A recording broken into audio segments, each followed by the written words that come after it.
Мазайлан эрэлт 4-р хэсэг. Дроноор Мазайлаг хайж эхэллээ. Бид энэ мөрийг дагаж яваад үзье. Мазайлаа баавга эдэж хайж явсан мөрн юм байна.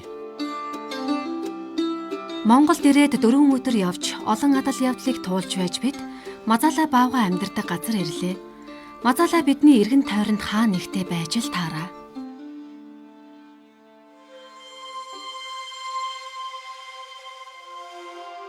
Говийн их дархан цаазд газрын эй хэсэгт орших ногоон бүрд бол Мазайлаг олоход хамгийн боломжтой газар юм. Бүгд анхаарал болгоомжтой яваарай. Энэ бол зэрлэг амьтдын улмөр ихтэй газар. Мазайлаа зуны цагт их халаад ирэхээр энэ дэрсэн дотор эсвэл энэ тоорын төгөлд бүгд юм. Чамд айцтай санагдчих байна уу? Мазайлаа бол говь цөлд амьдардаг цор ганц баавхан төрөл. Халуун хуурай уйлралд баян бүрд тэдний сэрүүцэх ус унд хайх газар нь болдог. Мазайлаа амьдардаг бүсэд ирчихлээ. Тэрнтэй таарлахыг хүснэ. Улаан нүрээрээ таарчих гэж бас айх юм. Хэрэг үнэхээр Мазайлаа баавгадад таарлдвал яах ёстой вэ? Юуны төрөнд бид тэрнийг цочихохгүй байх хэрэгтэй.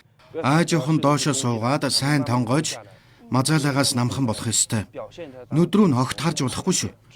Алгуурхан ухраад тэрэнд харагдахгүй болтлоо холдох хэрэгтэй. Ингэж үү? Тийм ээ. Хятадын мэрэгжилтнүүд Монголын мэрэгжил нэгт нөхдийнхөө хамт Мазайлаа баавгыг хайж судлахаар 8 удаа энэ зэлүүд цөлд ирж байжээ. Тэд ирэх болгондоо энд сар хэртэй амьдардаг. Өдөр болгон л их ажилтай байдаг. Хээрийн судалгаа хийх нь угаасаа бидний гол ажил.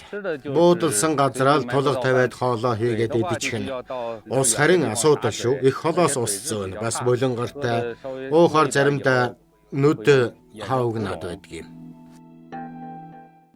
Энэ манай газар гэр. Бид өдрийн судалгаагаа дуусгаад энд ирж хоноглоно. Тааз нь их намхан. Заримдаа хорхоо шавж ихтэй болчихдаг юм. Харамсалтай нь Мазайлайн тоо толгой тун цөв. Бас сонор сайтай их бүрэг амьтан тул тэд одоо болтол Мазайлааг амьдаар нь харж байгаагүй аж. Харин бид энэ удаа Мазайлаатай таарлах болов. Энэ бол Мазайлан ялгац. Тэрний хоол тэжээлнэ. Хонь зэрэгний үр байна. Хардаа. Чихтэй нойтон бай. Өчтөр юм уу урд өдөр үгээр өнгөрсөн байх нь. Энэ олон нөхийг хардаа. Энэ бол хулганы нөх.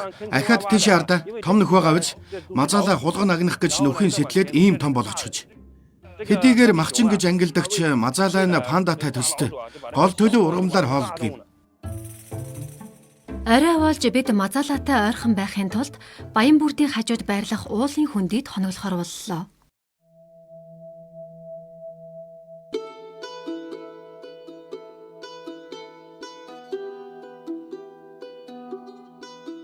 Дотор нь төмөр утас байгаа. Надад нэг зүү аваад өгдөө. Аажуу шав хоёр ажилласаар л байна. Таг байгаа юу? Тэр хүлээж байгаарай. Адаахан. Байж. Өмнө нь Мазайлаа баавгай хоолны үнрээр буудалсан газарт ирж байсан хэмээн Монголын мэрэгжилтэн ярьж үлээ. Тэр өнөө орой ирэх болов. 4-р хэсэг төгсөв.